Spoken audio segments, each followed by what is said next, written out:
Vamos falar agora do baricentro de um triângulo. O segmento que sai do vértice de um triângulo e vai até o ponto médio do lado oposto é chamado de mediana. Se eu fizer todas as medianas em um triângulo, eu vou ter um ponto por onde todas elas passam, ou seja, um ponto em que elas se encontram. Esse ponto é chamado de baricentro e geralmente a gente nomeia ele com a letra G. O baricentro é o único ponto, ou seja, não existe outro ponto que seja o encontro das medianas. Outra característica deste ponto é que se você pegar o segmento que fica entre o vértice e o baricentro, ele sempre será o dobro do segmento entre o baricentro e o ponto médio. Por exemplo, o segmento GP cabe duas vezes no segmento GA. Vamos para um exemplo numérico. Olhe para esse triângulo e eu vou fazer as medianas dos respectivos lados. O encontro dessas medianas é chamado de baricentro. Se o tamanho de GP é 3 centímetros, qual é o tamanho de GA? Repare que pela última propriedade que vimos, ele vai caber duas vezes aqui no segmento GA. Então aqui vai valer 6 centímetros. A mesma coisa é para esse tamanho. Se o tamanho do baricentro até o vértice vale 4 centímetros, qual é o tamanho do baricentro para o ponto médio? Como o tamanho MG cabe duas vezes no tamanho GC, então aqui vale 2 centímetros. Agora vamos falar sobre o incentro de um triângulo.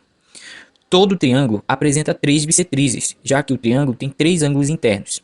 Se eu fizer as três bissetrizes do triângulo, também terei o ponto de encontro entre elas. Esse ponto de encontro é chamado de incentro, que significa centro da circunferência inscrita ao triângulo. Note que o ponto de encontro das bissetrizes, o encontro I, que pertence às bissetrizes, tem uma distância R do segmento AC. Vamos pensar nas distâncias entre o incentro e os restantes do lado. Para isso, destacarei os triângulos em laranja, formados a partir da bissetriz, lados e distância entre os lados.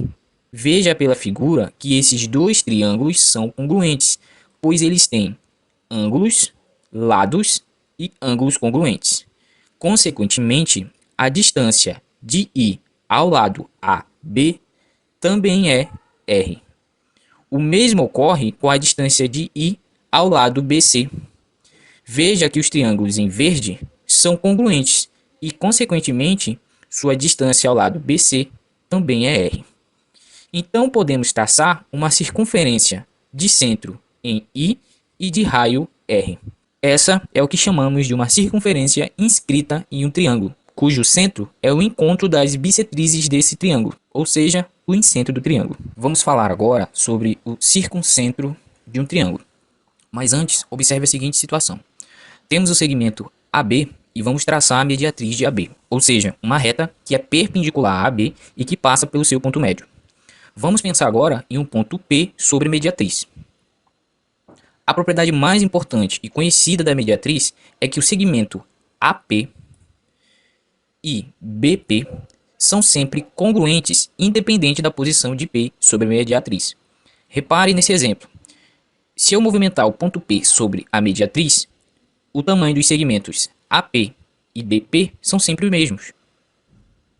Isso independente da posição de P. Vou mostrar para vocês por que isso é verdade. Imagine o segmento AB e sua mediatriz. Por ser sua mediatriz, o segmento AM e MB são iguais, ou seja, congruentes. Imagine agora um ponto P genérico que esteja sobre a mediatriz.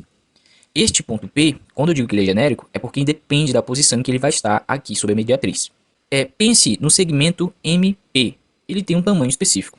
Os triângulos em rosa e em amarelo são congruentes. Por que eles são congruentes? Porque eles têm esse lado MP em comum e o lado MB, que é congruente ao lado MA. Além disso, tem o mesmo ângulo reto. Então nós temos um caso de congruência de triângulos aqui. Logo, os seus lados correspondentes também são congruentes. Então a gente pode concluir que o segmento AP é congruente ao segmento BP. Ou seja, esses segmentos são iguais. Observe agora o triângulo ABC e os seus respectivos pontos médios M1, M2 e M3. Como vimos anteriormente, eu vou traçar as mediatrizes de cada lado. Quero lembrar que eu não estou traçando as medianas, mas sim as mediatrizes de cada lado do triângulo ABC. Veja que eu vou ter também um ponto de interseção, um ponto de encontro entre essas três mediatrizes, e vou chamar esse ponto de ponto P. Agora repare que independente de como o triângulo está configurado, eu sempre terei este encontro, porque sempre é possível traçar as mediatrizes dos lados.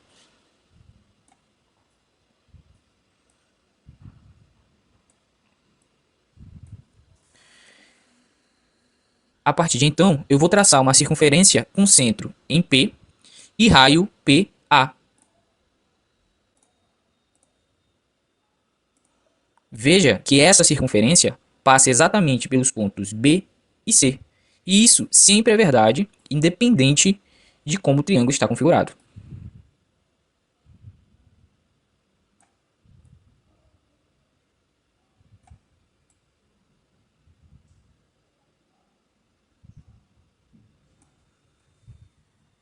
Assim, o ponto P, que será chamado de circuncentro, fica a igual distância dos três vértices do triângulo, e essa distância é o raio da circunferência circunscrita.